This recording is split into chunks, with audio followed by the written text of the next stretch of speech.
ሰላም ጤና ይስጥልን እጅጉን የተወደዳችሁና የተከበራችሁ የአዲስ ስፖርት ቤተሰቦቻችን እንደምን አላችሁልን? ከእናንተው ከሆነው ከአዲስ ስፖርት የዩቲዩብ ቻናላችን አዳዲስ ስፖርታዊ ጉዳዮችን ልናካፍላችሁ እነሆ ዳግም ተገናኘን። ስለምታደምጡን ስለምትከታተሉን ቆይታችሁም ከኛ ጋር ስለሆነ እጅጉን ከልብ አድርገን ነው የምናመሰግነው። በዛሬው የዕለተ አርብ ስፖርታዊ መረጃ ፕሮግራማችን የተለያዩ ስፖርታዊ ጉዳዮችን ወደ እናንተ እያደረስን ቆይታን የምናደርግ ነው የሚሆነው። ከነዚህ መካከል ትላንትና የተደረጉ ጨዋታዎች ያሉ በአውሮፓ፣ በስፔን የኮፓ ዴል ሬይ፣ በጣሊያን ሴሪኤ፣ በጀርመን ቡንደስሊጋ የተደረጉ ጨዋታዎች ያሉ እነሱን የጨዋታ ውጤቶች ወደ እናንተ እያደረስን ቆይታን እናደርጋለን። ከዛ ውጭ ደግሞ ክለቦችን የተመለከቱ እጅግ በርከት ያሉ ስፖርታዊ ጉዳዮችንም ትናንትና የወጡ መረጃዎችን ወደ እናንተ እያደረስን ቆይታን የምናደርግ ነው የሚሆነው። እስከ ፕሮግራማችን ፍጻሜ ድረስ አብራችሁኝ እንድትቆዩ በአክብሮት ጋብዛለሁ። ፉአድ ባሩ ፕሮግራሙን እየመራው ቆያለሁ። እናንተም ግን ውድ ቤተሰቦቻችን ያላችሁን ሀሳብ አስተያየት ኮሜንት ቦክስ ላይ አጋሩን። በተለይ ስምና አድራሻችሁን እየጠቀሳችሁ ሀሳቦቻችሁን ብታጋሩን እኛም በፕሮግራማችን መጨረሻ መልሰን ወደ እናንተው ለማድረስ ያመቸናልና ስም እንዲሁ ደግሞ አድራሻችሁን ጽፋችሁ ያላችሁን ሰፋ ያለ ሀሳብ እንድታጋሩን በአክብሮት ጋብዛችኋለሁ። ከመሸጋገሪያ በኋላ በድጋሚ ተመልሰን እንገናኛለን። አብራችሁኝ ቆዩ።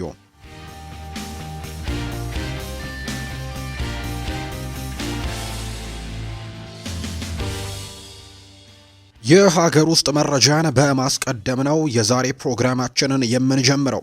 በትላንትናው ዕለት የተካሄዱ የኢትዮጵያ ፕሪሚየር ሊግ መርሃ ግብሮች በአቻ ውጤት ነው የተጠናቀቁት። ባህር ዳር ከተማ ከመቀሌ ሰባ እንደርታ ጋር ያደረጉትን ጨዋታ 0-0 በሆናቸው ውጤት ትላንትና አጠናቀዋል። ኢትዮጵያ መድን በአንጻሩ ከወልዋሎ አዲግራት ዩኒቨርሲቲ ጋር ያደረጉትን ጨዋታ በተመሳሳይ ምንም አይነት ጎል ሳይቆጠርበት ጨዋታው 0-0 በሆናቸው ውጤት የተጠናቀቀ ነው። በዚህ መሰረትም ባህር ዳር ከተማ 20 ነጥቦችን በመሰብሰብ 8ኛ ነው። ኢትዮጵያ መድን በ17 ነጥቦች 14ኛ፣ መቀሌ ሰባ እንደርታ በ13 ነጥቦች 17ኛ፣ ከዛ ውጪ ወልዋሎ አዲግራት ዩኒቨርሲቲ በ12 ነጥቦች 19ኛ ደረጃ ላይ የተቀመጡ ቡድኖች ናቸው። በዚሁ አንዳንድ ውጤቶችን እናንሳ። ወደ አውሮፓ ሻገር ብለን ትላንትና የተደረጉ የተለያዩ ጨዋታዎች ነበሩ። ከነዚህ መካከል የጣሊያን ሴሪኤ መርሃ ግብሮች ትላንትና ቀጥለው ተደርገዋል። በጣም ሲጠበቁ የነበሩ ሁለት ጨዋታዎች ናቸው የተደረጉት። በተለይ ደግሞ የሴስ ፋብሬጋሱ ቡድን ኮሞ እና ኤሲ ሚላን ያደረጉት የማክሲሚሊያኖ አሌግሪ ቡድን ያደረጉት ጨዋታ እጅግ በርካቶች በጉጉት ይጠብቁት ነበር። ምክንያቱም ኮሞ ዘንድሮ በጣም ጠንካራ የሆነ ቡድን መሆኑን ያሳየበት የውድድር ዓመት ነው እየተመለከትን የምንገኘው። እንደምናስታውሰው እንግዲህ ይሄ ሁለተኛ ሲዝናቸው ነው በጣሊያን ሴሪኤ ላይ እየተወዳደሩ ያሉበት። ከታችኛው ሊግ ነው የመጡትና ይሄ ሁለተኛ የሲዝናቸው ነው በጣሊያን ሴሪኤ። ነገር ግን ዘንድሮ በጣም ድንቅ ቡድን መሆናቸውን አሳይተዋል። አምናም በውድድሩ አጋማሽ ላይ ነበር ያጠናቀቁትና ዘንድሮ ደግሞ 6ኛ ደረጃ ላይ ተቀምጠዋል። ምናልባት የትላንትናውን ጨዋታ አሸንፈው ቢሆን ኖሮ ከዚህም የተሻለ ውጤት ማምጣት የሚችሉበት እድሉ ነበራቸው። ነገር ግን ትላንትና ለኤሲ ሚላን እጅ የሰጡበት መርሃ ግብር ሆኖ ነው የተጠናቀቀው። ድንቅ ፉክክርንም ግን ማድረግ ችለዋል። በጣም ተደጋጋሚ ሙከራዎችን ሲያደርጉ ነበር ትላንትና ኮሞች። በተለይ ኒኮፓዝ ተደጋጋሚ ሙከራዎችን ግብ ጠባቂው ማይክ ሜኞ እና የግቡ አግዳሚ ሲመልስበት እንደነበርም ተመልክተናል። እናም 3-4 በጣም ጥሩ የሚባሉ ኳሶችን ሲሞክር ተመልክተናል አርጀንቲናዊው ኒኮፓዝ። ነገር ግን ማስቆጠር ያልቻለበትን አጋጣሚ የተመለከትነው። ኮሞ ቀዳሚ ነበሩ ትላንትና ጎል በማስቆጠሩ ረገድ ቀድመው ነበር ጎል ማስቆጠር እየቻሉት፣ ነገር ግን ሳያሸንፉ ቀርተዋል። ኬፍ የተባለው ተጫዋች ለኮሞ ቀዳሚውን ጎል ማስቆጠር ቢችልም ነገር ግን ትናንትና የአድሪያን ራቢዮ ምሽት ነበር ብሎ ማንሳት ይቻላል። የመጀመሪያውን የፍጹም ቅጣት ምት ነው ክሪስቶፈር ኢንኩንኩ ያስቆጠረው። ያንን ፍጹም ቅጣት ምት እንዲገኘው ደግሞ ያደረገው አድሪያን ራቢዮ ነው። ከዛ ውጭ ግን ሁለት ጎሎችን ፈረንሳዊው የአማካይ ስፍራ ተጫዋች የሆነው አድሪያን ራቢዮ ማስቆጠር የቻለበትን አጋጣሚ ጭምር ነው የተመለከትነውና የጨዋታው ድንቁ ተጫዋች የነበረውም ይኸው ፈረንሳዊ አድሪያን ራቢዮ ነበር። በትናንትናው ጨዋታ ላይ በኳስ ቁጥጥሩ ረገድ የጎል ሙከራዎችን በማድረግ ረገድ ኮሞ እጅግ በጣም የተሻለ ቡድን እንደነበር ነው ትላንትና የተመለከትነው። 68 በመቶ የኳስ ቁጥጥር ነበራቸው የሴስ ፋብሬጋስ ቡድን። ከዛ ውጭ ደግሞ 18 የጎል ሙከራዎችን ያደረጉት 8ቱ ኢላማቸውን የጠበቁ ነበሩ። ኤሲ ሚላን እንደ የኮሞ ኢላማውን ያደረገው ሙከራ እንኳን ማድረግ አልቻሉም። በአጠቃላይ በጨዋታው ላይ 7 ሙከራዎችን ብቻ ነው ኤሲ ሚላን አድርጎ የነበረውና ትናንትና ኮሞ ጠንካራው ቡድን የነበረ ቢሆንም ነገር ግን ኤሲ ሚላን ልምድ ያላቸው በጣም ጥሩ የሆኑ ተጫዋቾች በቡድን ስብስብ ውስጥ መያዛቸውን ተከትሎ ያገኟቸውን አጋጣሚዎች በሙሉ ወደ ጎልነት ሲቀይሩ የነበረበትን አጋጣሚ ነው የተመለከትነው ትላንትና ኤሲ ሚላን ወሳኝ የሆነ ድልን በጣሊያን ሴሪኤ ላይ ማግኘት የቻለበትን አጋጣሚ ነው የተመለከትነውና በጣም ጥሩ የሚባል ድል ነው ትላንትና ኤሲ ሚላኖች ማግኘት የቻሉት። በአሰልጣኝ ሴስ ፋብሬጋስ የሚመራው ኮሞ ከ4 ጨዋታዎች ያለመሸነፍ ጉዞ በኋላ ነው ትላንትና ሽንፈት እንደገጠመው የተመለከትነው። በአጠቃላይ የደረጃ ሰንጠረዡን ስንመለከት ትላንትና ኤሲ ሚላን ማሸነፉን ተከትሎ በደረጃ ሰንጠረዡ ላይ የሊጉን መሪነትን ከኢንተር ሚላን ጋር ለመፎካከር አሁን ነጥቡን ያቀራረበበት ውጤት ሆኖ ተመዝግቧል። በተለይ ያለፉት 2 ጨዋታዎች ነጥብ መጣላቸው ኤሲ ሚላን ትልቅ ዋጋ አስከፍሏቸዋል እንጂ በደረጃ ሰንጠረዡ አናት ላይ መቀመጥ የሚችሉበት እድሉ ነበራቸው። ነገር ግን አሁንም ቢሆን ሁለተኛ ደረጃ ላይ የተቀመጡት ከመሪው ኢንተር ሚላን ከከተማ ተቀናቃኛቸው በ3 ነጥቦች ርቀው በ43 ነጥብ ነው ሁለተኛ የተቀመጠው። ኢንተር ሚላን በ46 ነጥቦች የጣሊያን ሴሪኤን በአንደኝነት እየመራው ይገኛል። በአንጻሩ ኤሲ ሚላን በ43 ነጥቦች ሁለተኛ ነው። የአንቶኒዮ ኮንቴ ቡድን ናፖሊ ያለፉትን 3 ተከታታይ ጨዋታዎች አላሸነፈም። 3ቱንም በአቻ ውጤት ነው ያጠናቀቀው። ከሊጉ መሪም ኢንተር ሚላንም ያለው የነጥብ ልዩነት ወደ 6 የሰፋበትን አጋጣሚም ተመልክተናል። በ40 ነጥቦች ሶስተኛ ነው። ዩቬንቱስ በ39 ነጥቦች አራተኛ ደረጃ ላይ ሲቀመጥ፣ ሮማም በተመሳሳይ 39 ነጥብ አምስተኛ፣ ኮሞ ደግሞ በ34 ነጥቦች ስድስተኛ ደረጃ ላይ የተቀመጠ ቡድን እንደሆነ ነው የተመለከትነው። በጣሊያን ሴሪኤ ትላንትና የተደረገው ሌላኛው ጨዋታ ቦሎኛና ቬሮና ያደረጉት መርሃ ግብር ነው። ይሄ ጨዋታ በቬሮና ሜዳ የተደረገ መርሃ ግብር ነበር። ቦሎኛ ይህንን ጨዋታ 3-2 በሆነ ውጤት ማሸነፍ የቻለበት መርሃ ግብር ሆኖ ነው የተጠናቀቀው። የጣሊያን ሴሪኤ መርሃ ግብር ዛሬም በአንድ ጨዋታ ቀጥሎ የሚደረግ ይሆናል። ልክ ምሽት 4:45 ሲል ፒያትሳና አታላንታ የሚያደርጉት መርሃ ግብር ዛሬ በጣሊያን ሴሪኤ የሚደረገው ብቸኛው ጨዋታ ነው። ሌላኛው ትላንትና የተደረገው መርሃ ግብር የስፔን የኮፓ ዴል ሬይ ጨዋታዎች ቀጥለው እየተደረጉ ይገኛል። ከትላንትና በስቲያ ሪያል ማድሪድ በአልባሴት የተሸነፈ ከዚህ ውድድር ውጪ መሆኑን እናስታውሳለን። በሳምንቱ መጨረሻ ሪያል ማድሪድን አሸነፈው የስፔን የሱፐር ካፕ ዋንጫን አሸናፊ የነበረው ባርሴሎና ትላንትና ደግሞ በስፔን የኮፓ ዴል ሬይ የጥሎ ማለፍ ጨዋታ አድርጎ ነበር። ወደ ሩብ ፍጻሜው መቀላቀሉንም ያረጋገጠበትን ውጤት ነው ማስመዝገብ የቻለው። በኮፓ ዴል ሬይ ጥሎ ማለፍ ጨዋታ ባርሴሎና ከሬሲንግ ሳንታንዴር ጋር ያደረገውን ጨዋታ 2-0 በሆነ ውጤት ነው ማሸነፍ የቻለው። ባርሴሎናን አሸናፊ ያደረጉ 2 ግቦችን ያስቆጠሩት ስፔናዊያን ተጫዋቾች ናቸው። ፌራን ቶሬስ እና ላሚን ያማል ኳስና መረብን ማገናኘት ችለዋል። ባርሴሎና ማሸነፉን ተከትሎ ለኮፓ ዴል ሬይ የሩብ ፍጻሜ ጨዋታ ማለፉን አረጋግጧል። ላሚን ያማል በውድድር ዘመኑ በሁሉም ውድድሮች 10 ጎሎችን አስቆጥረው 13 ለጎል የሆኑ ኳሶችን አመቻችቶ ማቀበል የቻለበትን አጋጣሚ ነው የተመለከትነው። በአጠቃላይ በ23 የጎል ተሳትፎዎች ላይ በዘንድሮው የውድድር ዓመት ማሳለፍ የቻለበትን ጊዜ ነው እየተመለከትን የምንገኘው።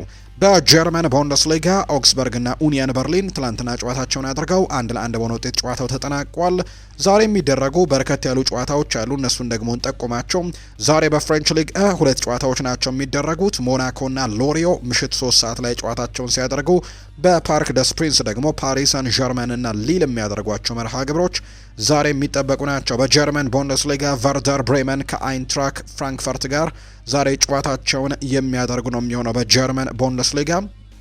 እንዲሁ በስፓኒሽ ላሊጋ ደግሞ ኤስፓኞል እና ዢሮና የሚያደርጉት መርሃ ግብር ዛሬ የሚደረጉ ጨዋታዎች እንደሆኑ ነው የወጣላቸው መርሃ ግብር የሚያሳየው።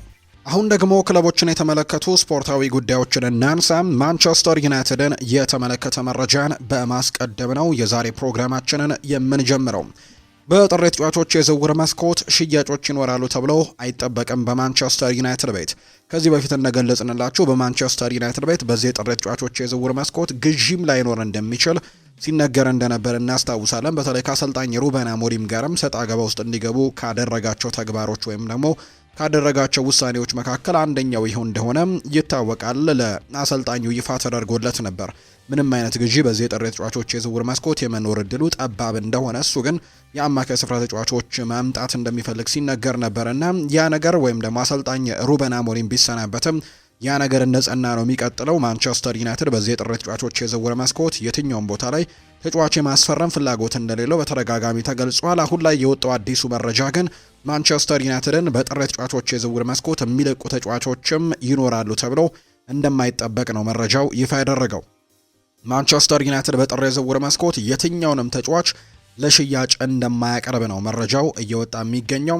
ማንቸስተር ዩናይትድ ምንም እንኳን ጆሹዋ ዘርክዚንና ኮቢ ማይኖን ለማስፈረም ጥያቄዎች ቢቀርቡላቸው እነዚህን ጥያቄዎች ግን ለመቀበል ዝግጁ እንዳልሆኑ ነው የተሰማው። በተለይ ኮቢ ማይኖ አሁን ሩበን አሞሪም ከወጣ በኋላ ለቦታው ለመፋለም ፍላጎቱ እንዳለው ተነግሯል። ከዛ ውጭ ደግሞ ማይክል ካሪክም የተወሰነ ተስፋ እንደሰጠው ይነገራል። ምክንያቱም ማይክል ካሪክ እንደመጣም ከበርካታ ጋዜጠኞች የቀረበለት የመጀመሪያው ጥያቄ ከኮቢ ማይኖ ጋር የተያዙ ጥያቄዎች ነበሩ። እሱ በጣም ድንቅ ታለንትድ የሆነ ተጫዋች ነው።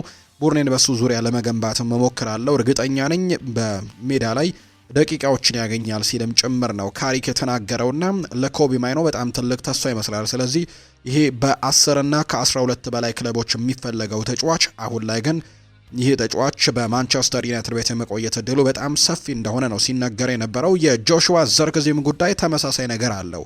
ጆሹዋ ዘርክዚም ወደ ሮማ ለማምራት በጣም በትልቁ ንግግሮችን እያደረገ የነበረበት ጊዜና ሊያመራ የሚችልበትም እድል ሰፊ እንደሆነ ሲነገር ነበር። ነገር ግን የአሰልጣኝ ሩበን አሞሪም ስንብትን ተከትሎ ሮማ ይሄ ዝውውር የመደረግ እድሉ ጠባብ እንደሆነ ጭምር ራሳቸው ሲገልጹት እንደነበር እናስታውሳለን። ስለዚህ ዩናይትድ በዚህ የጥር ተጫዋቾች የዝውውር መስኮት ተጫዋቾችን ይለቃል ተብሎ አይጠበቅም። ምንም እንኳን ጆሹዋ ዘርክዚና ኮቢ ማይኖን ለማስፈረም ጥያቄዎች ቢመጡም እነዚህን ጥያቄዎች ለመቀበል ግን ዝግጁ አይደሉም።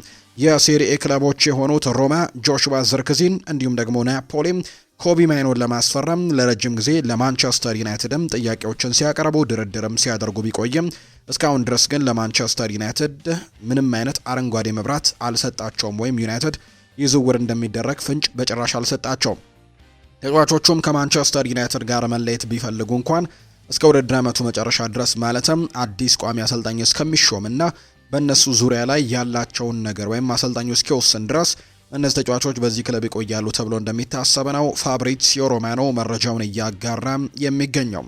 ሌላኛው ከማንቸስተር ዩናይትድ ጋር የሰማነው መረጃ ማንቸስተር ዩናይትድ እየተከተለ የሚገኘውን የስፖርቲንግ ዳይሬክተር ሞዴልን መቀየር እንደሚፈልግ ነው የተነገረው። ተጫዋቾች ለአሰልጣኙ ሳይሆን ለቡድኑ ለረጅም ጊዜ ምን ያክል ይጠቅማሉ ወይስ ደግሞ አይጠቅሙም የሚለው ጉዳይ እንዲሁም ግልጋሎት ይሰጣሉ የሚለው ታይቶ ነው ተጫዋቾች ማስፈረም እንዳለባቸው አሁን ላይ የሚያምኑት። ይህ ሀሳብ አሰልጣኝ በተቀያየረ ቁጥር ለመልሶ ግንባታ የሚወጡ ከፍተኛ ወጪዎችን ያስወግድላቸዋል ብሎ ይታመናል። ለምሳሌ ያክል ሩበን አሞሪም የሚፈልጋቸው ተጫዋቾች እንደነበሩ ይታወሳል። ለሱ የጨዋታ ስልት የሚሆኑ ተጫዋቾችን ነው ሊያመጣ የሚችለው። ስለዚህም እነሱን ካመጣ በኋላ አሰልጣኝ ሩበን አሞሪም ሲሰናበት ደግሞ ሌላ አሰልጣኝ ይመጣልና ሌላ አሰልጣኝ ደግሞ የራሱን ፍልስፍና ነው ይዞ የሚቀጥለው። ስለዚህም ለሱ ፍልስፍና የሚሆኑ ተጫዋቾችን ለማምጣት ደግሞ ዩናይትድ እንደገና አዲስ ተጫዋቾችን ማምጣት ሊኖርበት ነው። ያ ነገር እንዳይከሰት ግን ክለቡ የራሱ የሆነ ሞዴልን ማዋቀር እንደሚፈልግና በዛ ዙሪያ ላይ የሚጠቅሙ ለክለቡ የሚጠቅሙ ተብሎ የሚታሰቡ ተጫዋቾችን ብቻ ራሱ ስፖርቲንግ ዳይሬክተር ወስኖ እንዲያመጣ ሊያደርጉ እንደሆነ ጭምር ነው እየተገለጸ የሚገኘው። ይሄ አሰልጣኞች በተቀያየሩ ቁጥር እንደገና አዲስ መልሶ ግንባታ እንዳይኖረም ሊያደርግ እንደሚችል ነው የዘ አትሌቲኩ ጸሐፊ አንዲ ሚተን መረጃውን እያጋራም የሚገኘው። በወርሃ ህዳር አጋማሽ ላይ ማታያስ ደሊት ጉዳት እንደገጠመውና ክሪስታል ፓላስን በሴልኸርስት ፓርክ የሚያሸነፉበት ጨዋታ ላይ ብቻ እንደሚያልፈው ነበር በርካቶች የሚጠብቁት። ነገር ግን ከዛ በኋላ ግን በርከት ላሉ ቀናት ይህ ተጫዋች በማንቸስተር ዩናይትድ ቤት ውስጥ እየተመለከትነው አንገኝም። ያን ያክል ከባድ ጉዳት ደረሰበት ተብሎ የተመለከትንበት አጋጣሚ አልነበረም። እንዲሁ ደግሞ አንድ ጨዋታ ቢያልፈው ነው የሚሉ አይነት ዘገባዎች ነበሩ። ነገር ግን እስካሁን ድረስ 9 ያክል ጨዋታዎች ያለ እርሱ ማንቸስተር ዩናይትድ ማድረጉ ነው እየተገለጸ የሚገኘውና የማታያስ ደሊት ጉዳት ምንድነው የተደረገው ወይም ደግሞ ምንድነው የተፈጠረው የሚለውን እንመልከት። 45 ቀናት በላይ እንዲሁም 9 ጨዋታዎችን ማንቸስተር ዩናይትዶች ያለ ማታያስ ደሊት አሳልፈዋል። ከሁሉም በላይ ግን የተከላካይ መስመሩ ቀላል ጎሎችን እንዲያስተናግዱ ምክንያት እየሆነበት ባለው ሰዓት መቼ እንደሚመለስ አሁንም ግልጽ መረጃ የለም። ክለቡና የክለቡ የቅርብ የመረጃ ምንጮች በዚህ ጉዳይ ላይ ምንም ሲሉ መረጃዎች አልወጡም። ቀለል ያለ የጀርባ ላይ ምቾት አለመሰማት ገጠመው የተባለው ማታያስ ደሊት እስካሁን ድረስ ወደ ሜዳ ለመመለሱ በበርካታ ደጋፊዎች ዘንድም ጥያቄዎችን እያስነሳም እንደሚገኝ ነው መረጃዎች እየወጡ የሚገኙት። ኢኒዮስና የስፖርት ኢንቨስትመንቱ የተጣጣሙ አይመስሉም። ኢኒዮስ ከቅርብ ዓመታት ወዲህ ከስፖርት ኢንቨስትመንት ለመራቅና በስሩ የሚገኙ የስፖርት ቡድኖችን ለመቀነስ እንቅስቃሴ እያደረገ እንዳለ ሰምተናል። ራትክሊፍ በስዊዘርላንዱ ክለብ ሎዛን ባለቤት ሲሆኑ በመርሴዲስ ፎርሙላ ዋንም ጥቂት ድርሻ እንዳላቸው ይነገራል። ሆኖም ግን በዚህ ኢንቨስትመንት የተሳካላቸው አይመስልም። በተለይም ደግሞ የማንቸስተር ዩናይትድ የሩብ አክሲዮን ባለቤት የሆኑት ከዛ በኋላ ነገሮች እየከበዳቸው ነው የመጣው። በዚህም ስትራቴጂያቸው ላይ ሰፊ ለውጦችን እያደረጉ ሲሆን ከአሜሪካን ስካፕ ፕሮጀክት የገንዘብ ድጋፋቸውን ከማንሳታቸውም በላይ ከኒውዚላንድ ራግቢና ከቶትናም ሆትስፐርስ ጋር የነበራቸው ከፍተኛ የስፖንሰርሺፕ ስምምነትም መቋረጡ እናስታውሳለን። ለዚህ ዋነኛ ምክንያቱ ብቻውን ማንቸስተር ዩናይትድ በተጨማሪም ሌሎችም የአውሮፓ ክለቦችን ማስተዳደር የፈጠረባቸው ራስ ምታት መሆኑን የተነገረው። ማንቸስተር ዩናይትድ ቤት እንግዲህ ማስተዳደርነት ከመያዛቸው በፊት ሰር ጂም ራትክሊፍ በ2019 የፈረንሳዩ ክለብ ኒስን በ100 ሚሊዮን ዩሮ በእጃቸው ሲያስገቡ ክለቡ የተረጋጋ ሁኔታ ላይ የነበረ ሲሆን በደረጃ ሰንጠረዡም 3ኛ ደረጃ ላይ ይዞ ነበር ያጠናቀቀው። ሆኖም አሁን ላይ ግን የኒስ ነገሮች በመቀየራቸው ክለቡ መጥፎ ሁኔታ ላይ ሲገኝ ኢኒዮስም 250 ሚሊዮን ዩሮ ለሚያቀርብ ባለሀብትም ክለቡን ለመሸጥ ዝግጁ መሆናቸውን ነው ገልጸው የነበረው። አሁን ግን ውጥረቱ ይበልጥ ከመጨመሩ አኳያ ግን ሰር ጂም ራትክሊፍ ዋጋውን ወደ 200 ሚሊዮን ዩሮ የቀነሱት ሲሆን ሽያጩም ከገንዘብ በላይ ከአንድ ክለብ ላይ ትኩረትን ለማድረግም ታቅዶ የሚከናወን ነው። ሙሉ ለሙሉ ትኩረታቸውን ማንቸስተር ዩናይትድ ላይ ለማድረግም ፍላጎቱ ስላላቸው እንደሆነ ጭምር ነው እየተገለጸ የሚገኘው።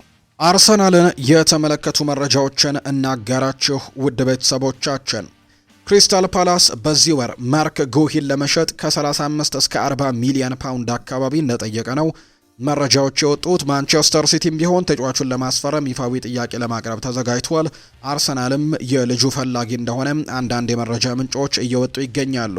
የተጫዋች በተለያዩ የአውሮፓ ታላላቅ ክለቦች በተለይ ምናልባት በጥር ተጫዋቾች የዝውውር መስኮት የሚዘዋወር ከሆነ ገንዘቡ ረከስ የሚልበት፣ ከዛ ውጪ ደግሞ ምናልባት በክረምት የተጫዋቾች የዝውውር መስኮት ከሆነ ደግሞ የሚዘዋወረው በነፃ የዝውውር መስኮት የሚለቅበት ስለሆነ በርከት ያሉ የአውሮፓ ክለቦች እንደዚህ አይነት ኳሊቲ ያለውን የተከላካይ መስመር ተጫዋች በነፃ ማግኘት ደግሞ በቀላሉ የሚታይ አይደለምና በርከት ያሉ እንቅስቃሴዎችን ለማድረግ ጥረት እያደረጉ ነው የሚገኙት። ስለዚህም ከነዚህ ክለቦች መካከል ማንቸስተር ሲቲ፣ አርሰናል እንዲሁ ደግሞ ባለፈው ክረምት የተጫዋቾች የዝውውር መስኮትም ይህንን ተጫዋች ለማስፈረም በጣም ቀርቦ የነበረው ሊቨርፑል፣ በአውሮፓ እነ ሪያል ማድሪድ፣ እነ ባርሴሎና፣ እነ ባየር ሚኒክ፣ ፓሪስ ሰን ዠርሜን ጨምሮ በጣም በአውሮፓ ትልልቅ የሚባሉ ክለቦች ይህንን ተጫዋች የማስፈረም ፍላጎቱ እንዳላቸው ይነገራል። ተጫዋቹ ምናልባት በክረምቱ የመልቀቅ ዕድሉ ነው ሰፊ ተብሎ የሚታሰበው። ምክንያቱም በክረምቱ ነፃ ፊርማ ስለሚሆን በርካታ ክለቦችም ፉክክሮችን ያደርጉበታል ተብሎ ይታሰባል። ተጫዋቹም አማራጮችን ለማጤንም እድሉን ይሰጠዋል ተብሎ እንደሚታሰብ ነው የተነገረውና የትኛውን ክለብ ሊቀላቀል ይችላል የሚለው ጉዳይ በርካቶች በጉጉት የሚጠብቁት ጥያቄ ነው። ነገር ግን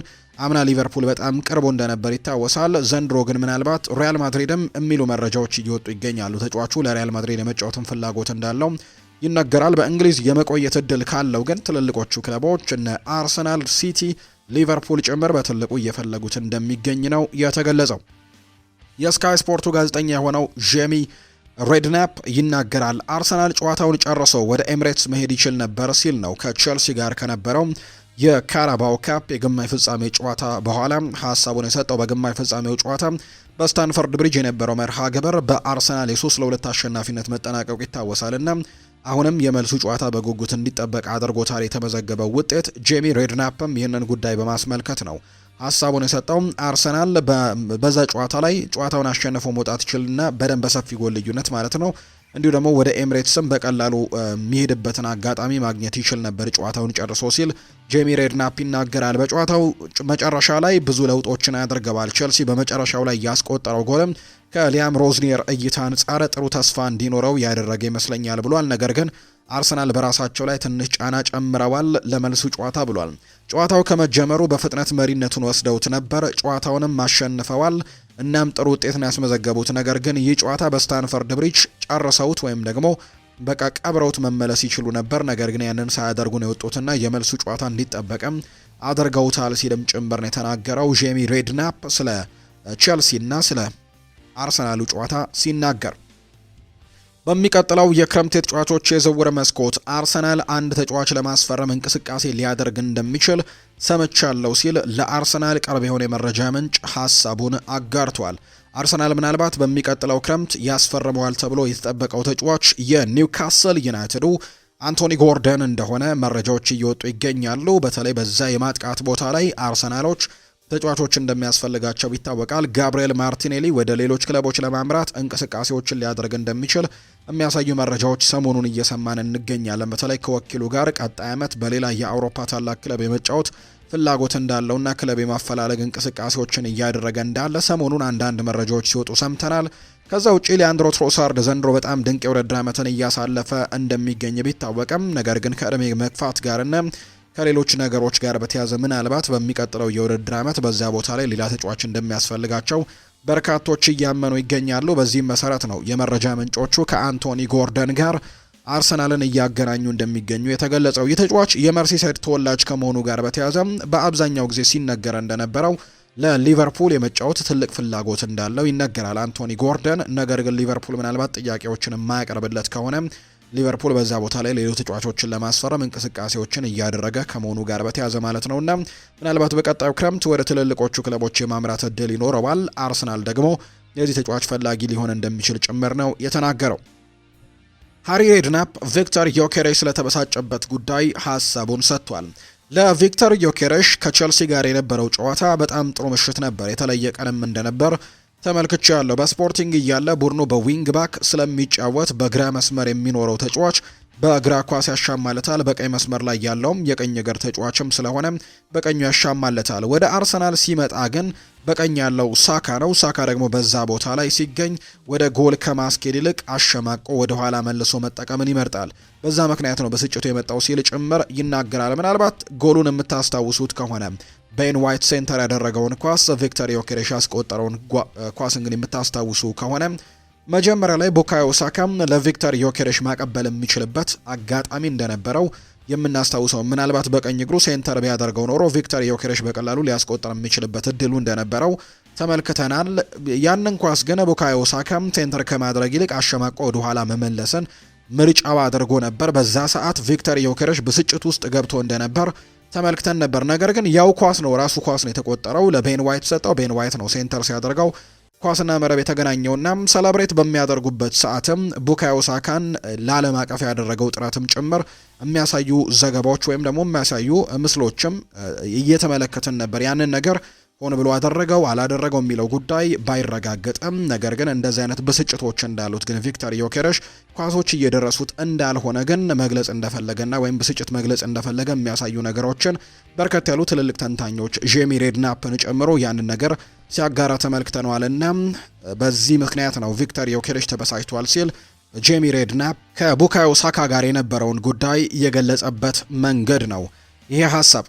ለአርሰናል በተለየ ጊዜ የአጥቂ ቦታ ላይ ከተጫወቱ አጥቂዎች በአማካኝ በ90 ደቂቃ እንደ ሚኬል ሜሪኖ ጎል የሚያስቆጥር እንዲሁም ሙከራዎችን ወደ ጎል የመቀየር ከፍተኛ ፐርሰንት ያለው ተጫዋች የለም ይለናል ስካይ ስፖርት ባገኘው መረጃም። ዘንድሮ በተደረጉ ጨዋታዎች ላይ በአማካይ 90 ደቂቃ ላይ ሜዳ ላይ ተሰልፈው ጎሎችን በማስቆጠር የጎል ዕድሎችን በመፍጠር ጭምር አርሰናል ቤት ዘንድሮ በተሰለፉበት የደቂቃ መጠን ማለት ነው ሚኬል ሜሪኖ ከፍተኛ ቁጥር ያስመዘገበው ተጫዋች እንደሆነ ስካይ ስፖርት መረጃውን አጋርቷል። ሾን ዳይች የኖቲንግሃም ፎረስት አሰልጣኝ ናቸው። በዚህ ሳምንት ከአርሰናል ጋር ነው ጨዋታቸውን የሚያደርጉትና ስለ አርሰናልና ስለ ሚኬል አርቴታ ከጨዋታው በፊት አንዳንድ ሀሳቦቻቸውን እየሰጡ ይገኛሉ። ገንዘብ ሁሉንም ነገር አያሸንፍም። እነዚህን ተጫዋቾች በደንብ ማሰልጠንና ወደ አሸናፊነት አስተሳሰብም መቀየር አለብም። አርቴታ ደግሞ ያ ነገር ስላለው ነው ጥሩ ውጤትም እያስመዘገበ የሚገኘው ሲል የኖቲንግሃም ፎረስቱ አሰልጣኝ ሾን ዳይች ስለ ሚኬል አርቴታና ስለ አርሰናል ስብስብም ሀሳባቸውን የሰጡት። እርግጥ ነው በገንዘብ በርከት ያሉ ጥሩ ተጫዋቾችን ልታመጣ ትችላለህ፣ ነገር ግን ሜዳ ላይ ደግሞ እነሱን በደንብ መጠቀም የማትችል ከሆነ ግን ያ ነገር ብዙም ጥቅም አይኖረውም ሲልም ጭምር ነው ሾን ዳይች ሀሳቡን የተናገረው። ቸልሲን የተመለከቱ መረጃዎችን ደግሞ ወደ እናንተ እናደርስ ወደ ቤተሰቦቻችን። ለተጫዋቾቹ ስለ እጅ መታጠብ አስተምረናል ብሏል። ሊያም ሮዝኒየር ነው ይህንን ሀሳብ የሰጠው። የምዕራብ ለንደኑ ክለብ ቸልሲ ቡድን ስብስብ ውስጥም ወረርሽኝ መከሰቱ የሚታወስ ነው። ክለቡ ወረርሽኙን ለመክታትም ጥረት እያደረገ ሲሆን አሰልጣኝ ሊያም ሮዝኒየርም ከተጫዋቾቹ ጋር ውይይት እንዳደረጉን የተነገረው። የፊት መስመር ተጫዋቹ ሊያም ዴላፕና ጄሚ ባይኖ ጊቲየንስም በህመም ምክንያት ከአርሰናሉ ጨዋታ ውጪ እንደነበሩ እናስታውሳለን። በተጨማሪም ሁለቱ ተጫዋቾች ከልምምድ ማዕከሉም እንዲወጡና ቤታቸው የሚገኙ ሲሆን ለብሬንትፈርዱ ጨዋታ እንደማይደርሱ ነው አሰልጣኙ የተናገሩት። በተጨማሪም የቡድኑ አባላት በተመሳሳይ ወረርሽኝም ተጠቅተው በትላንትናው ዕለት ወደ ስራቸው እንዳልመጡ ነው የተነገረው። የክለቡ ሐኪሞች ወረርሽኙን ለመቆጣጠር የቻሉትን እያደረጉ መሆኑን ነው አሰልጣኝ ሊያም ሮዝኒየር የተናገሩት። ከተጫዋቾቹ ጋር ስለነበራቸው ስብሰባ የሚያነሱት አሰልጣኙም ስለ እጅ መታጠብ፣ ስለ መቆጣጠርም የሚረዱ መሰረታዊ ነገሮችም ተነጋግረናል ሲል የተናገረው። ቡድናቸው ተደራራቢ ጨዋታዎች ላይ ያሉት በመሆኑ ሁሉም ተጫዋቾች ጤናማና ብቁ መሆን እንዳለባቸው ነው አሰልጣኝ ሊያም ሮስኒየር የተናገሩት። የቼልሲ ተጫዋቾች ወደ ልምምድ ተመልሰዋል። የሰማያዎቹ ወሳኝ ተጫዋች የሆኑት ኮል ፓልመር እና ሪስ ጄምስ ልምምድ መስራት እንደጀመሩ ነው አሰልጣኝ ሊያም ሮስኒየር ያሳወቁት። ሁለቱ ተጫዋቾች በሳምንቱ መጨረሻ በብሬንትፈርድ ጨዋታም ወደ ሜዳ ይመለሳሉ ተብሎ ነው የሚጠበቀው። በሌላ በኩል ሮሚዮ ላቪያ ከቡድን ስብስብ ውጪ በግሉ ልምምድ መጀመሩን አሰልጣኙ አረጋግጧል። የሮሚዮ ላቪያ የማገገም ሂደትም በጥሩ ሁኔታ ላይ እየሄደ ነው ያሉት አሰልጣኙ አናስቸኩሎም፣ ጥሩ ሁኔታ ላይ ሲሆንም ይመለሳል ሲሉ ጭምር ነው የተናገሩት። ከውሰት ከብራይተን የመጣው ቦናኖቴ በዚህ የዝውውር መስኮት ወደ ሊድስ ዩናይትድ ሊዘዋወር እንደሚችል እየተገለጸ ይገኛል። ፋኩንዶ ቦናኖቴ ወደ ክለቡ ግን ብራይተን ኤንድ ሆቭ አልቢዮን መመለሱ መረጃዎች እየወጡ ነው። ከዛም ወደ ሊድስ ዩናይትድ ሊዘዋወር እንደሚችል የሚያሳዩ መረጃዎች ናቸው የወጡት። በቼልሲ ቤት ቆይታን ያደረገው ፋኩንዶ ቦናኖቴ ወደ ክለቡ መመለሱን ነው የተረጋገጠው። ቼልሲ በጥር ተጫዋቾች የዝውውር መስኮት ሊጠናቀቅ በቀሩት ሳምንታት አዲስ ተከላካይ ለማስፈረም እንቅስቃሴ ለመጀመር ዝግጁ እንደሆነ እየተገለጸ ነው። ይህ ውሳኔ የአዲሱን ዋና አሰልጣኝ ሊያም ሮስኒየርን የስራ ጅማሮ ለማገዝና ቡድኑን ለማጠናከርም ታስቦ የተደረገ እንደሆነ ማትላው የተባለ የመረጃ ምንጭም ለቴሌግራፍ መረጃውን እያጋራ ይገኛል። ሊያም ሮስኒየር ስለ ኮል ፓልመር እና ስለ ሪስ ጄምስ ሲናገሩ ሁለቱም ልምምድ እየሰሩ ነው። ቅዳሜ የቡድን ስብስብ ውስጥ እንደሚካተቱ ተስፋ እናደርጋለን። ሁኔታውን መገምገምና ማለፍም ያለባቸው የሕክምና ሂደቶችን ማጠናቀቅ ብቻ ነው ያይጠበቅባቸዋል። በአሁኑ ሰዓት ከብሬንትፈርድ ጋር በሚኖረው ስብስብ ውስጥም ሊካተቱ ይችላሉ ሲልም ጭምር ነው ሀሳቡን ያጋራው። ሊያም ሮስኒየር ስለ ግብ ጠባቂዎች ሁኔታም ይናገራል። ለሁሉም ቦታዎች ተመሳሳይ ነው። እኔ እዚህ የመጣሁት እያንዳንዱን ቦታ ለመገምገም ነው። አንደኛና ሁለተኛ ግብ ጠባቂ የሚባል ነገር የለኝም። የኔ አሰራር እንደዚያ አይደለም። በዚህ ቡድን ውስጥ ቦታ ለማግኘት መታገል ይኖርብሃል። በሁሉም ተጫዋቾች የተላለፈው መልእክትም ይህ ነው። በቡድን ውስጥም ያላቸውን ቦታ በትግል ማግኘትም ይኖርባቸዋል ሲል ሊያም ሮስኒየር ስለ ግብ ጠባቂዎች ሀሳቡን ሰጥቷል። ሊያም ሮስኒየር ስለ ሮሚዮ ላቪያ የጉዳት ሁኔታ እንዲሁ ተናግሯል። ሮሚዮ ሜዳ ላይ ወጥቶ ልምምድ ጀምሯል። ከቡድኑ ጋር ባይሆንም በሜዳ ላይ ግን እየሰራ ነው። እሱ ድንቅ ተጫዋች በመሆኑ ለረጅም ጊዜ አብረው ለመስራትም የሚፈለግ አይነት ተጫዋች ነው። ሊመለስ ሙሉ በሙሉ አቋሙ እንዲመለስም ስለምንፈልግ አሁን ላይ በጣም እንዳናጣደፈው ጥንቃቄ ማድረግ አስፈላጊ ነው። ለሚመለስበት ጊዜ ግን እስካሁን የቆረጠ ቀን የለም ሲልም ጭምር ተናገረው። ቸልሲ በመጪው ግንቦት 29 ዓመት የሚሞላውን የቦርነመዝ የማል ተከላካይን ማርኮስ ሴንሲን ጉዳይ ተወያይተዋል። ሆኖም ግን ክለቡ ይበልጥ እድሜው አነስተኛ የሆነ ተጫዋችን የማስፈረም ሀሳብ እንዳለው የሚያሳዩ መረጃዎች ይወጣሉ። በጄረሚ ዣኮና በጃኮብ ራሞን ላይ ክትትሎችን እያደረገ ነው። የቱሉዙን የመሃል ተከላካይ ቻርሊ ክሪስዌልንም በአማራጮች ውስጥ አካተውታል። ጄረሚ ዣኮይ በጣም በበርካታ የአውሮፓ ትልልቅ ክለቦች የሚፈለግ ታዳጊ ኮከብ ነው። ጃኮብ ራሞንን ለማስፈረምም እንዲሁ ከባድ ይሆናል ተብሎ ይታሰባል። ምክንያቱም ሪያል ማድሪድ ይህንን ተጫዋች ወደ ክለቡ የመመለስ ፍላጎት ይኖረዋል ተብሎ ስለሚጠበቅ ብሏል ቤን ጃኮብስ በመረጃው። ኤሊዮት አንደርሰን ለክረምቱ የዝውውር መስኮት በቼልሲ ዝርዝር ውስጥ ይገኛል። እንዲሁም ክለቡ ለኮቢ ማይኖና ለአደም ዋርተንም አድናቆቶች እንዳላቸው ጭምር ነው የሚነገረው። ሊያም ሮስኒየር ክለቡ በገበያው ውስጥ የትኞቹን ስሞች መከተል እንዳለበት ለመወሰንም ሚና ይኖረዋል ተብሎ ይጠበቃል። ስለዚህም ኤሊዮት አንደርሰን፣ ኮቢ ማይኖ፣ አደም ዋርተን በቼልሲ ሰዎች ትልቅ አድናቆት ያላቸው ተጫዋቾች ናቸውና ከነዚህ ተጫዋቾች ለማስፈረም እንቅስቃሴ ማድረጋቸው አይቀሬ እንደሚሆን የሚያሳዩ መረጃዎችን እየተመለከትን ነው የምንገኘው። በቼልሲ ጉዳይ ሊቨርፑልን የተመለከተ መረጃን ደግሞ እናንሳ። አንድሬው ሮበርትሰን ስለ ኮንትራቱ ይናገራል። ምን እንደሚፈጠር እናያለን ሲል ነው ሮበርትሰን የሚናገረው። በድብቅ የሚቆዩ ንግግሮችን አድርገናል። ከክለቡ ጋር ተነጋግሬያለሁ እና የሚፈጠረውን ነገር እንመለከታለን። መቆየት ትፈልጋለህ ወይ ካላችሁኝ፣ አዎ ነው መልሴ። ነገር ግን ለመጠየቅ ከባድ ነው። 5 ወራቶች ቀርተውናል። እናም ለመቆየት ያለውን አማራጭና ለመሄድ ያለውን አማራጭም መመልከት ይኖርብኛል። መቆየት እንደምፈልግ በግልጽ እንግዲህ ለመናገር ግን እፈልጋለሁ ሲልም ጭምር ነው የተናገረው። ቀጣዩ ግን የክለቡ ውሳኔ እንደሚሆንም ጭምር ነው የተናገረው። አንድሬ ሮበርትሰን በብዛት ቤንች ላይ ስለመቀመጡም ተጠይቆ ነበር። በዚህኛው ሲዝን የምዝናናበት የተለየ ሚና ነው ያለኝ፣ ነገር ግን እግር ኳስ ተጫዋቾች መጫወት ይፈልጋሉ። ቤንች ላይ ተቀምጦ የሚደሰት ተጫዋች ካለ የትኛውም ክለብ ውስጥ መሆን አይገባውም ሲልም ነው የሚናገረው። አንድሬው ሮበርትሰን ይቀጥልና ከክለቡ ባለቤቶች ጋር ያለኝ ግንኙነት ከመጣውበት ቀን ጀምሮ በጣም ጥሩ ነው። በ8 ሚሊዮን አስፈርመውኝ ያደረኩት ነገርን ማድረጌ ሰዎች እንዲያስታውሱኝ ያደርጋለሁ ሲልም ጭምር ነው የተናገረው። ባለፈው የክረምት ተጫዋቾች የዝውውር መስኮት ተጫዋች ወደ አትሌቲኮ ማድሪድ ሊያመራ እጅግ በጣም ቀርቦ የነበረበት የዝውውር መስኮት እንደነበረ እናስታውሳለን። ነገር ግን በመጨረሻ በዚህ ክለብ መቆየቱን እናስታውሳለን። ሚሎስ ኪርኬስ ከቦርንመስ ሊቨርፑልን መቀላቀሉ የተጫዋች እድሎችን የማግኘት እድሉን ጠባብ እንዳደረገበት ይታወቃል። ነገር ግን አሁንም ቢሆን በአንዳንድ ጨዋታዎች ላይ እየተመለከትነው እንገኛለን። ነገር ግን የሚሎስ ኪርኬስ እዚህ ቦታ ላይ መኖር ግን አንድሬው ሮበርትሰን ከዚህ በፊት በሊቨርፑል ቤት ያገኝ የነበረውን ያክል እድሎችን እንዳያገኝ እንዳደረገው ጭምር መረጃዎች እየወጡ ይገኛሉና በቀጣይ በዚህ ክለብ ይቆያል ወይስ ደግሞ ክለቡን ለቆ ይወጣል የሚለው ጉዳይ በቅርብ ጊዜያቶች ውስጥ ውሳኔ ሊሰጥበት እንደሚችል ጭምር ነው አንድሬው ሮበርትሰን ሀሳቡን እያጋራም የሚገኘው። በዚሁ ከማንቸስተር ሲቲ ጋርም የተያዙ ጉዳዮችን እናንሳ። ፊል ፎደን ይናገራል። አሁን ወሳኙ ምዕራፍ ላይ ደርሰናል ሲል ነው ፊል ፎደን የሚናገረው። የማንቸስተር ሲቲው ተጫዋች የሆነው ፊል ፎደን የፕሪሚየር ሊግ ዋንጫ ፉክክር ወሳኝ ምዕራፍ ላይ መድረሱን ነው የሚናገረው። ወሳኙ ምዕራፍ ላይ ገብተናል የሚለው ፊል ፎደን የበለጠ ትኩረት እያደረግን ያለ ነው አርሰናል ላይ ሳይሆን ራሳችን ላይ ነው ሲልም ጭምር ይናገራል። አክሎም ያለንን ሁሉንም ጨዋታዎች ማሸነፍ አለብን፣ ነጥቦችን የምንጥልበት ጊዜ ላይ አይደለንም ሲልም ጭምር ነው የተናገረው ፊል ፎደን ሲናገር። ሌላኛው ከዚሁ ከዋንጫ ፉክክር ጋር በተያያዘ ሀሳቡን የሰጠው ኔዘርላንዳዊው ተጫዋች ቲያኒ ራይንደርስ ነው። ቲያኒ ራይንደርስ ሲናገር ከአርሰናል ጋር ያለን የ6 ነጥብ ልዩነት እንደምናጠባውና እንደምናልፋቸው በጣም እርግጠኞች ነን ሲል ነው ቲያኒ ራይንደርስ ሀሳቡን የሰጠው። ማንቸስተር ሲቲ በዚህ ውድድር ዘመን በጣም እየተሻሻለ ነው፣ ይህም ደግሞ ለእኛ ከፍተኛ በራስ መተማመንም ይሰጠናል ሲልም ጭምር ነው ራይንደርስ የሚናገረው።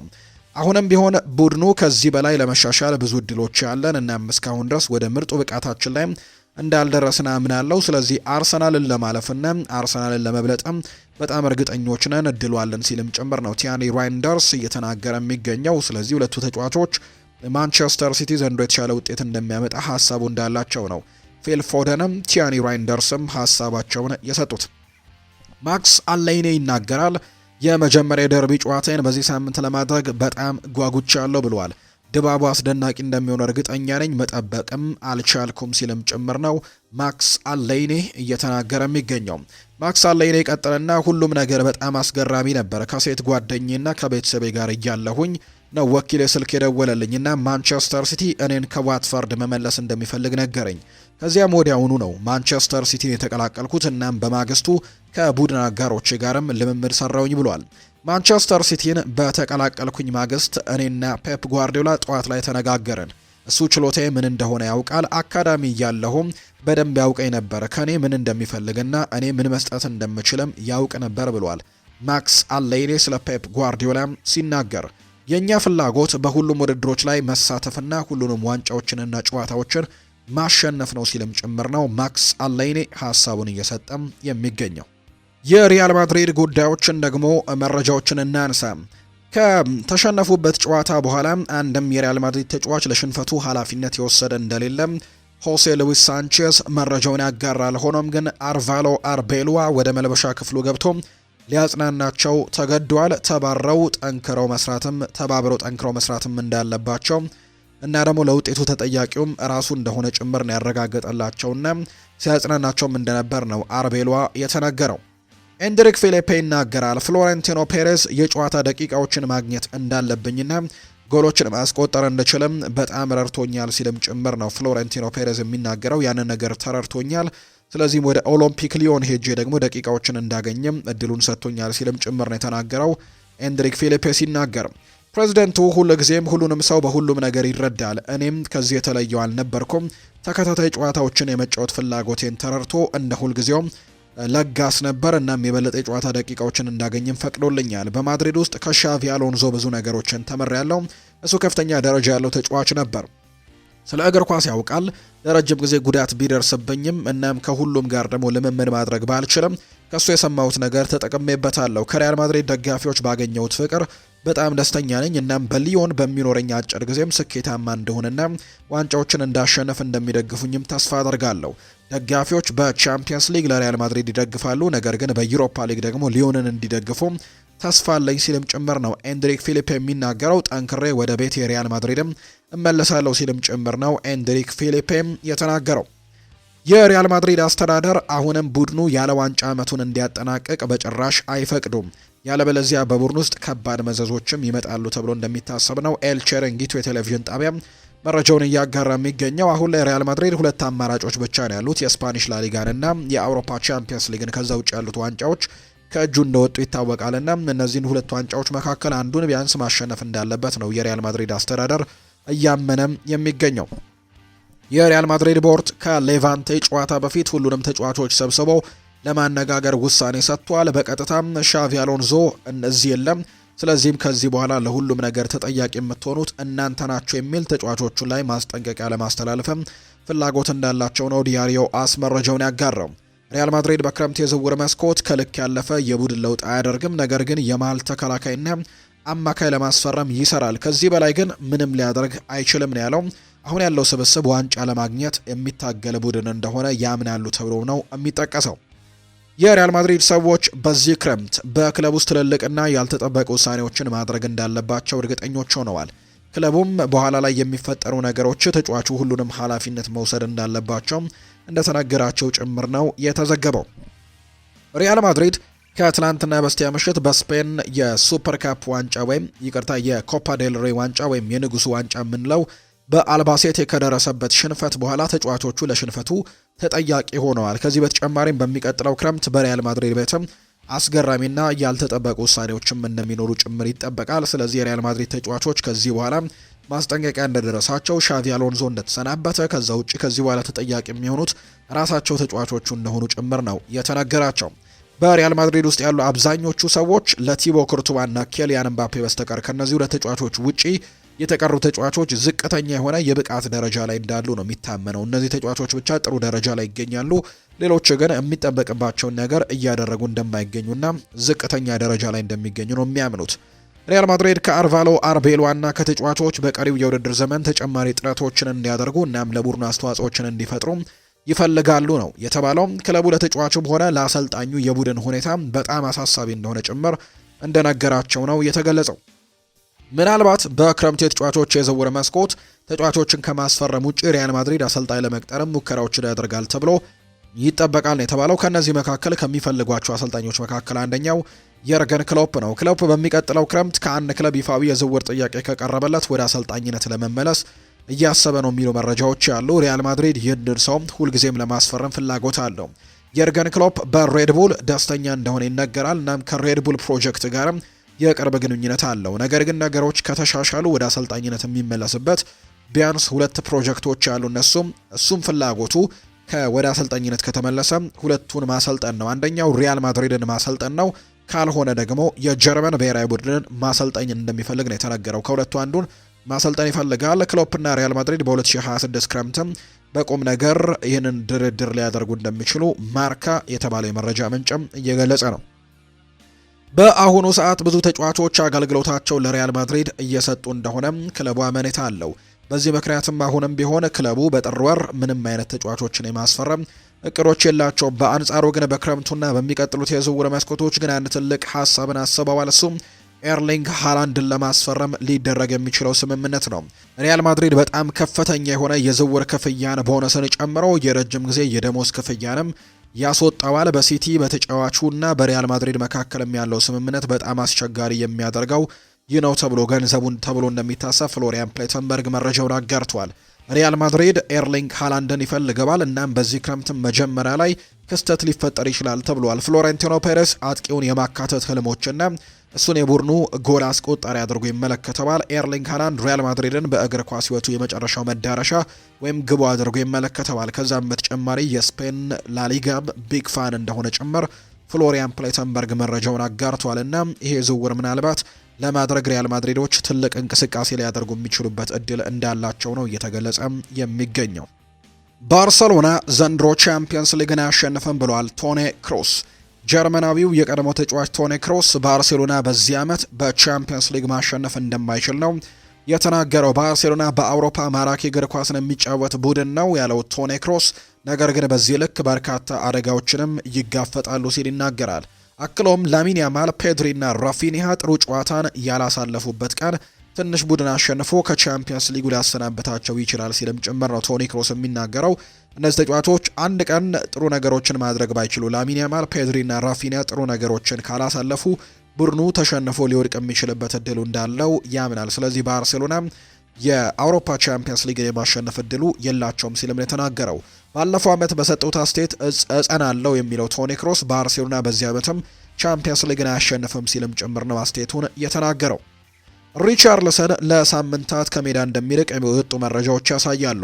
የሰሜን ለንደኑ ክለብ ቶትናም ሆትስፐርስ የፊት መስመር ተጫዋች የሆነው ሪቻርልሰን በይፋ እንግዲህ ጉዳት እንደገጠመው የሚታወቅ ጉዳይ ነው። የሃምስትሪንግ ጉዳት እንዳጋጠመው የምናስታውሰው ጉዳይ እንደሆነ የሚታወቅ ጉዳይ ነውና ይህ ተጫዋች ምናልባት እንግዲህ ለረጅም ጊዜ ከሜዳ ሊርቅ የሚችልበት እድል እንዳለ እየተገለጸ ነው። ይህን ተከትሎ ሪቻርልሰን እስከ 7 ሳምንታትም ከሜዳ ሊርቅ እንደሚችል የሚያሳዩ መረጃዎች ናቸው አሁን ላይ እየወጡ የሚገኙት። ተጫዋቹ ቶትናም ከአስተን ቪላ ጋር በነበረው የኤፍኤ ካፕ መርሃ ግብር ነበር ጉዳት ገጥሞት እንደወጣም የምናስታውሰው ጉዳይ የነበረው።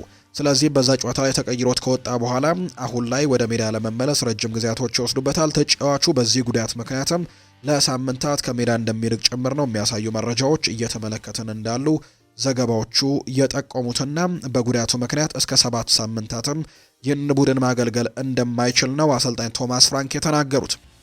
ቸልሲ ለላሊጋ ክለቦች 300 ሚሊዮን ዩሮ ሊያወጣ ነው። ቸልሲ የአጥቂ ክፍሉን ለማጠናከር የአትሌቲኮ ማድሪዱን አጥቂ ሁሊያን አልቫሬዝንና የባርሴሎናውን አማካይ ፈርሚን ሎፔዝን ለማስፈረም 300 ሚሊዮን ዩሮ በጀት ማዘጋጀቱ ነው የተነገረው። ቸልሲ ከቅርብ ጊዜ ወዲህ ወጣት ተጫዋቾችን የማስፈረም ልምድ ነበረው። አሁን ግን ይህ ዘገባ እንደሚያመለክተው ክለቡ ወዲያውኑ ውጤት ሊያመጡ የሚችሉ ዝነኛ ኮከቦችንም ወደ ማስፈረም ፊቱን ያዞራል። አርጀንቲናዊው አጥቂ በአትሌቲኮ ማድሪድ በ82 ጨዋታዎች 40 ግቦችን ያስቆጠረ ሲሆን ቸልሲ ጎል በሚያገባ አጥቂ ላይም በጣም ስለሚፈልግ እሱን ቀዳሚ ምርጫቸው አድርገውታል። ኮል ፓልመር ካጋጠመው የብቃት መቀነስ ጋር ተያይዞ ቸልሲ ባርሴሎናን ፌርሚን ሎፔዝንም እንደ አማራጭ ይዙታል። ባርሴሎና ካለባቸው የገንዘብ ችግር አንጻር ተጫዋቹን ሊሸጡት እንደሚችሉ ያምናሉ ቸልሲዎች። ዘገባው እንደሚያሳየው ኒኮላ ጃክሰን በውሰት ወደ ባየር ሚኒክ ካመራ በኋላ በክረምቱ የገቡት ዣኦ ፔድሮና ሊያም ዴላፕም እስካሁን ተገቢውን ውጤት አላመጡም። እንዲሁም አሌሃንድሮ ጋርናቾና ጄሚ ጌቲያንስም በቸልሲ ቤት ገና ብቃታቸው አልታየም። አትሌቲኮ ማድሪድ እና ባርሴሎና የቀረበላቸውን ከፍተኛ የገንዘብ መጠን ከተቀበሉ ቸልሲም ጥር ላይ ወይም ደግሞ ክረምት ላይ ተጫዋቾችን ለማምጣት እንቅስቃሴዎችን ያደርጋሉ ተብሎ ይጠበቃል። ሊቨርፑል ከፈረንሳዊው የክንፍ ተከላካይ ከመሀል ተከላካዩ ተጫዋች ኢብራሂማ ኮናቴ ጋር ለረጅም ጊዜ ሲያደርገው የነበረው ውል የማራዘሚያ ድርድር ምንም አይነት መሻሻል ሳይታይበት ቀርቷል። የ26 ዓመቱ ኢብራሂማ ኮናቴ ከሊቨርፑል ጋር ያለው ኮንትራት በዚህ የውድድር ዘመን መጨረሻ ላይ ያበቃል። በአሁኑ ወቅትም ተጫዋቹ ከእንግሊዝ ውጭ ካሉ ክለቦች ጋር የቅድመ ውል ስምምነት ወይም ፕሪ ኮንትራት የመፈረም ሙሉ መብትም እንዳለው ይነገራል። ዳቪድ ኦርነስቲን እንደገለጸው ከሆነ በሁለቱ ወገኖች መካከል ምንም አይነት መሻሻል ወይም ድርድርም የለም። ይህ ደግሞ ተጫዋቹ በክረምቱ ዝውውር በስኮት በነፃ ሊለቅ እንደሚችል ፍንጭ የተሰጠበት ነው። ሊቨርፑል የኢብራሂማ ኮናቴን ኮንትራት ማደስ ባለመቻሉ በክረምቱ የዝውውር መስኮትም ዋነኛ ትኩረቱን አዲስ የመሃል ተከላካይ ማስፈረም ላይ ለማድረግ አቅዷል። ቨርጂል ቫን ዳይክ እና ጆ ጎሜዝ ያላቸው ውልም በ2027 የሚያበቃ በመሆኑ ክለቡ ለተከላካይ ክፍሉም አዲስ ወድን የሚፈልግ አይነት ነገር ተጫዋችም ማምጣት እንዳለባቸው ጭምር እያመኑ እንደሚገኝ ነው ዘገባው እየጠቆመ የሚገኘው። የተወደዳችሁና የተከበራችሁ ቤተሰቦቻችን ለዛሬ ያዝንላችሁ አዳዲስ ስፖርታዊ ጉዳዮቻችን እነዚህ ነው የሚመስሉት። ስላደመጣችሁን፣ ስለተከታተላችሁን፣ ቆይታችሁን ከኛ ጋርም ስላደረጋችሁ እጅጉን ከልብ አድርገን እናመሰግናለን። ፉአድ ባህሩ የዛሬውን ፕሮግራም እየመራው ከእናንተ ጋር ቆይታን አድርጌያለሁ። በቀጣይ ፕሮግራሞቻችን ሌሎች አዳዲስ ስፖርታዊ ጉዳዮችን፣ ሌሎች አዳዲስ መረጃዎችን አካተን በድጋሚ ተመልሰን የምንገናኝ ይሆናል። ስላደመጣችሁኝ፣ ስለተከታተላችሁኝ ቆይታችሁም ከኛ ጋር ስለነበር ከልብ አድርገን ነው የምናመሰግነው። ፉአድ ባሩ ፕሮግራሙን መራው። በቀጣይ ፕሮግራሞቻችን በድጋሚ ተመልሰን እንገናኛለን። መልካም ጊዜ እንዲሆንላችሁም ነው በአክብሮት የምመኘው።